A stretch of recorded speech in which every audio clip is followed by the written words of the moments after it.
KGMU love जिहाद के मामले की एसटीएफ की जांच शुरू। पीलीभीत के काजी से लखनऊ पुलिस ने की पूछताछ। काजी ने पिछले साल कराया था डॉक्टर रमीज का निकाह। केजीएमयू की महिला डॉक्टर ने रमीज पर धर्मांतरण का आरोप लगाया था।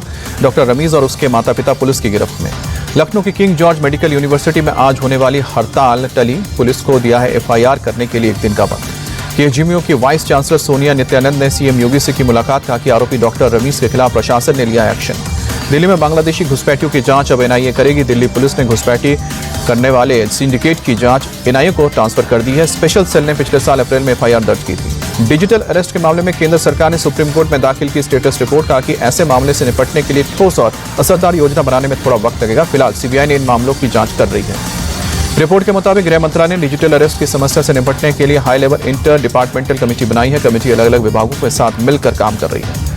भारत के ब्रिक्स प्रेसिडेंसी 2026 की आधिकारिक वेबसाइट और लोगो लॉन्च कार्यक्रम में विदेश मंत्री एस जयशंकर मौजूद रहे। महाराष्ट्र में नगर निकाय चुनाव के प्रचार का आज आखिरी दिन। महायुति और महाविकास अघाड़ी के नेता प्रचार में जुटे। 20 साल बाद उद्धव और राज ठाकरे ने एक साथ थाने में की जनसभा। राज ठाकरे ने हिंदी थोपने पर लगातार लात मारने की धमकी दिखा कि कोई भाषा लाद नहीं सकते।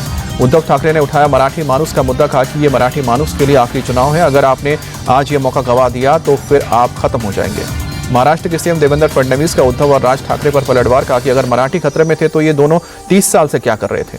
सीएम फडणवीस ने कहा कि मराठी नहीं, उद्धव और राज का अस्तित्व दांव पर लगा है। इन्हें सिर्फ चुनाव के वक्त ही मराठियों की याद आती है।